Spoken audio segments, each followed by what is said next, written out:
Hello everyone, welcome back to our channel future study. तो guys, इसमें जो BA program के स्टूडेंट हैं सेमेस्टर 5 के, जो आपके कानून आपके अधिकार पॉलिटिकल साइंस सब्जेक्ट है, इसके क्वेश्चन विद आंसर आपको इस वीडियो में कराने जा रहे हैं। अभी तक आपने हमारा टेलीग्राम व्हाट्सएप ग्रुप ज्वाइन नहीं किया तो कर सकते हैं, लिंक आपको डिस्क्रिप्शन बॉक्स में मिल जाएगा। अगर किसी स्टूडेंट को इस पीडीएफ को परचेस करना है तो कर सकते हैं, जिसमें most important question with answer की पीडीएफ पे 14 क्वेश्चन होते हैं, जिसमें से आपके क्वेश्चन में जो आपके 7 से 8 क्वेश्चन आपके पेपर में देखने को इसमें से जरूर मिलेंगे इस पीडीएफ के अकॉर्डिंग। ठीक है, तो क्वेश्चन जो हम इसमें क्वेश्चन नंबर जो 10 है वो कराने जा रहे हैं। इससे पहले की जो भी क्वेश्चन है 1 से 9 तक वो सभी हमने करा चुके हैं, क्लासेस 1 से 7 के बीच में, और ये क्लासेस 8 होने जा रही है। तो क्वेश्चन आपको एक बार दिखा देते हैं जो इस वीडियो का है।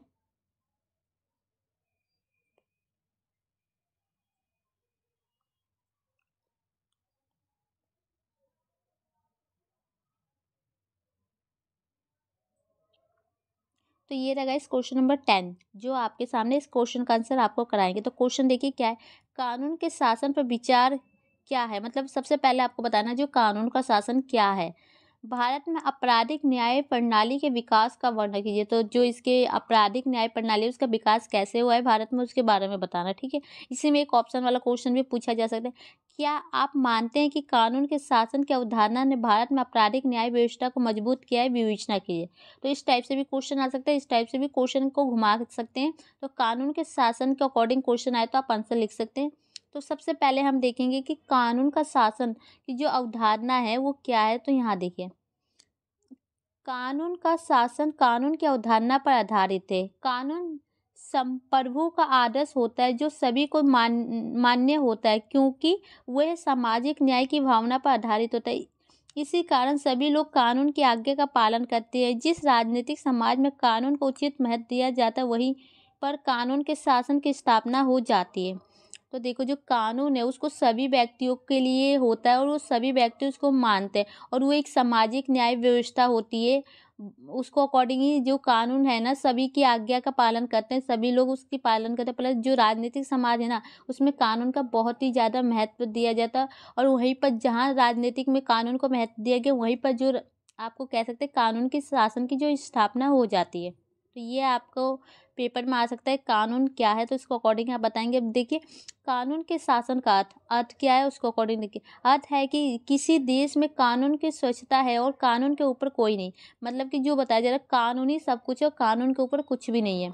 इसका अर्थ ये भी हो सकता है कि सरकार की समझ शक्तियाँ कानून द्वारा सीमित है। तो जो सरकार है उनकी जितनी भी शक्तियाँ होती है ना, वो सब कानून के द्वारा सीमित है। ठीक है, और जनता पर कानून का शासन, और जनता है जो कानून के शासन के अधीन है, ना कि किसी स्वच्छतापूर्ण इच्छा का। मतलब कि जनता की कोई भी जो ये इच्छा होती है उसको अकॉर्डिंग वो नहीं कर पाएगा, कोई भी का कानून के शासन के अकॉर्डिंग भी कर सकता है।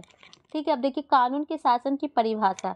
तो परिभाषा राइटर के अकॉर्डिंग आप देख सकते हैं। देखिए, कानून के शासन को परिभाषित करते हुए कहा है कि सरकार की शक्तियों का प्रयोग कानून की मर्यादा के अनुसार होता है, ना कि शासन के स्वेच्छाचारी इच्छा के कारण कानून का शासन कहलाता है। मतलब कि जो इसकी परिभाषा के अकॉर्डिंग जो सरकार की जितनी भी शक्तियाँ होती हैं उनका प्रयोग किसके द्वारा, जो कानून के अकॉर्डिंग उसी मर्यादा में होकर किया जाता है, और अपनी इच्छा अनुसार उसे नहीं कर सकते, उसे कानून का शासन कहा जाता है। ठीक है, अब देखिए कानून का शासन।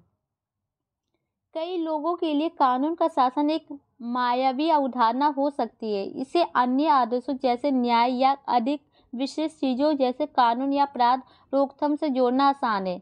तो मतलब कि जो यहाँ बताया जाए कानून की अवधारणा क्या है, मतलब इसको न्याय के अकॉर्डिंग देखा जा सकता है, अपराध के अकॉर्डिंग, उसको रोकथाम के अकॉर्डिंग हम देख सकते हैं। हालांकि वास्तविक अर्थ अक्सर लोगों के दिमाग से निकल जाता है। मतलब कि जो इसका सही अर्थ है वो लोगों के दिमाग से निकल जाता है। कानून के शासन को अक्सर अन्य विचारों के साथ भी भ्रमित किया जा सकता है जो इसके अर्थ से पूरी तरह से संबंधित नहीं होते हैं। मतलब कि जो कानून का शासन है उसको कुछ अलग तरीके से भी हम एक्सप्लेन कर सकते हैं जो कि कानून के अकॉर्डिंग नहीं होते। जैसे कि कानून द्वारा शासन, मतलब कि जैसे कानून द्वारा शासन किया जा रहा है। हालांकि संयुक्त राष्ट्र में कानून के शासन को एक ऐसी अवधारणा के रूप में माना जाता है जिसमें अनियोजित आदर्शों का एक समूह में शामिल होता है। मतलब कि जो राष्ट्र द्वारा जो कानून को एक शासन के अकॉर्डिंग माना जाता है जिसमें उनमें अच्छे जो आदर्श होते हैं वो समूह में शामिल होते हैं, जैसे जवाबदेही, पारदर्शिता, मानव अधिकारों की सुरक्षा और प्रचार भागीदारी कुछ नाम रखने के लिए, मतलब कि जैसे जैसे कि जनता के प्रति जवाबदेही होना या आपको मानवाधिकार की जो सुरक्षा है उसको प्रचार करना, उसमें भागीदारी लेना, ये कुछ नाम है इसके। ठीक है, इसके आगे देखते हैं।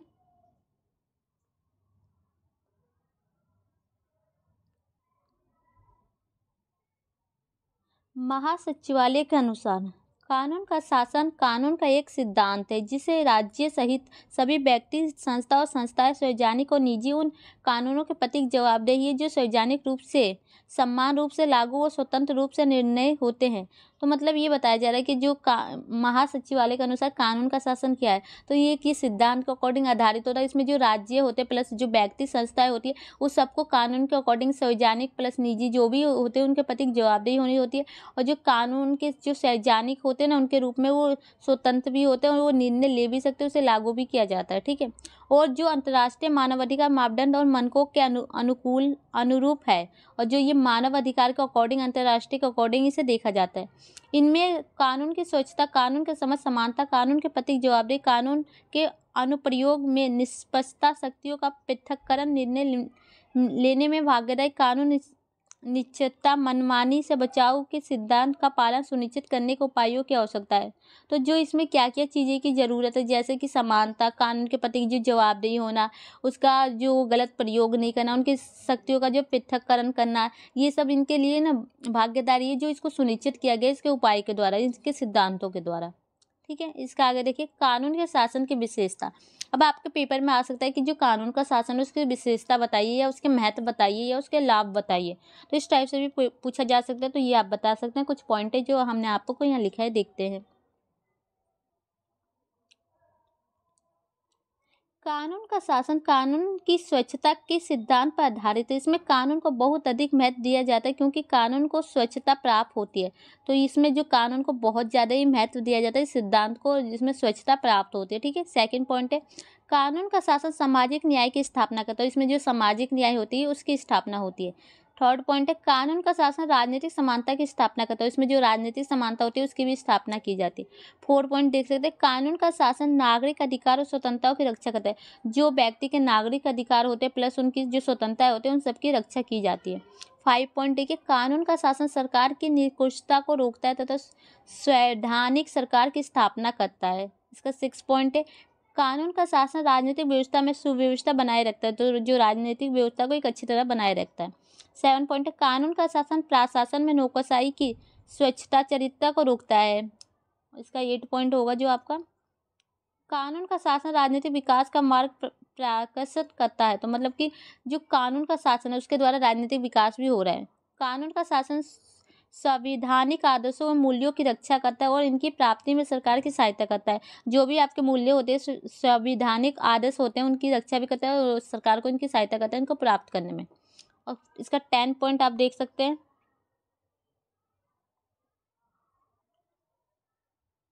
कानून का शासन न्याय प्रणाली को चुस्त दुरुस्त बनाता है, वह न्यायपालिका की कार्य क्षमता में वृद्धि करता है। तो ये मतलब एक अच्छी तरह से बनाता है, प्लस ये जो न्यायपालिका होती है उनकी जो कार्य करने की जो शक्ति होती है ना उसमें वृद्धि भी करता है।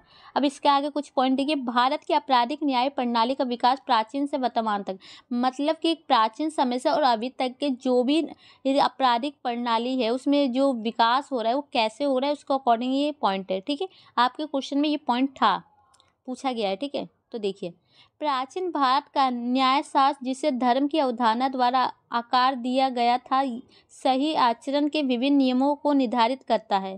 तो जो प्राचीन काल से आपको बताया जा रहा है न्यायशास्त्र, मतलब कि जिसमें धर्म की अवधारणा का महत्व दिया गया है, आकार दिया गया और उसके अकॉर्डिंग ही ये नियम को निर्धारित किया जाता है, उनके विभिन्न जो होते हैं। अब देखिए, आचरण के कोड या नियम विभिन्न मैनुअल में खोजे जा सकते हैं। वैदिक ग्रंथ जैसे पुराण और स्मृति की व्याख्या करते हुए, मतलब कि इनके जो कोड होते हैं इनके अकॉर्डिंग ये जो आपके पुराण होते हैं, स्मृति होती है, इनकी व्याख्या करते हुए आप इनको खोज सकते हैं। राजा के पास कोई स्वतंत्र अधिकार नहीं था, बल्कि उसे अपनी शक्ति धर्म से प्राप्त की थी, जिसे कायम रखने की उसमें अपेक्षा की जाती थी। मतलब कि जो राजा को कोई भी स्वतंत्रता अधिकार प्राप्त नहीं थी, लेकिन उसकी जो शक्तियाँ होती ना धर्म से प्राप्त की जाती है, जिसे वो अपना बनाए रखे, उसे कायम रखे, उसकी अपेक्षा की जाती थी राजा से। इसका 4 पॉइंट है, नागरिक गलती और फौजदारी अपराध के बीच अंतर स्पष्ट। इसके द्वारा जो नागरिक है उसकी गलती होती है, जो फौजदारी होते हैं, जो सैनिक होते हैं, उनके अपराध के बीच में अंतर को भी स्पष्ट करता है। ये देखिए 5 पॉइंट है। जबकि नागरिक गलतियां मुख्य रूप से धन को लेकर उत्पन्न होने वाले विवादों से संबंधित थी। तो जो नागरिक के जो लोग होते हैं उनकी गलतियां सिर्फ धन के अकॉर्डिंग देखी जाती थी, क्योंकि आज सबके मन में जो लालच की भावना उत्पन्न हो जाती है उससे विवाद होता है। पटाखा या पाप की अवधारणा का मनक थी, जिसके आधार पर अपराध को परिभाषित किया जाना था। तो मतलब जो भी आप पाप करते हो उसकी अवधारणा के अकॉर्डिंग उसे परिभाषित किया जाता है। अब इसके बाद देखिए इसका 6 पॉइंट है। मौर्यों में कठोर दंड व्यवस्था थी, जिसमें छोटे छोटे अपराधों के लिए अंग भंग के साथ साथ मृत्युदंड का भी प्रावधान था। जो जो मौर्य साम्राज्य उसमें कठोर व्यवस्था थी, प्लस उसमें जो आपके अंग होते हैं उनको अलग अलग तरीके से मतलब उसको दंड दिया जाता था, प्लस उसको मृत्युदंड भी दिया जाता था। ठीक है। 7 पॉइंट है। मनु के धर्मशास्त्र ने हमें और अन्य शारीरिक चोटों और चोरी और डकैतों से जैसे संपत्ति अपराध को मान्यता दी। जो ये मनु का धर्मशास्त्र है इसमें आपको जो शारीरिक चोट होती है, चोरी डकैती, इन सब संपत्ति के जो अधिकार होते हैं, अपराध होते हैं, उनको मान्यता दी जाती है। ठीक है। इसका 8 पॉइंट देखिए। गुप्त काल के दौरान न्यायपालिका में गिल्ड और लोकसभा या परिषद स्वयं राजा शामिल थे। तो मतलब कि जो गुप्त काल था उसके द्वारा न्यायपालिका की जो जगह ये खुद के राजा स्वयं शामिल होते थे। इसका 9 पॉइंट है। न्यायिक निर्णय कानूनी गजटों, सामाजिक उपयोग और राजा के आदर्श के अनुरूप होते थे, जिन्हें निर्णय का उल्लंघन करने का प्रतिबंधित किया गया था। तो जो न्याय निर्णय होते हैं किसके द्वारा, जो राजा के द्वारा, उनके सामाजिक उपयोग और के द्वारा, उनके आदर्शों के द्वारा ही निर्णय लिए जाते हैं। ठीक है। उनका प्रतिबंध भी किया गया है। तो गाइस फाइनली यहाँ पर ये क्वेश्चन खत्म हो चुका है। तो वीडियो अच्छी लगी तो लाइक से कीजिएगा। नेक्स्ट वीडियो आपको जो आएगी आपकी क्लासेज जो आपकी 9 आएगी, जिसमें आपको क्वेश्चन नंबर 11 का आंसर कराएंगे। तो वीडियो अच्छी लगे तो लाइक से कीजिए। पीडीएफ को परचेस करना है तो व्हाट्सएप पर कांटेक्ट कीजिए। सिर्फ आपको इस पीडीएफ के लिए 50 रुपये ही पे करना है, ज़्यादा अमाउंट नहीं है। ठीक है। तो वीडियो को शेयर कीजिए। Thank you.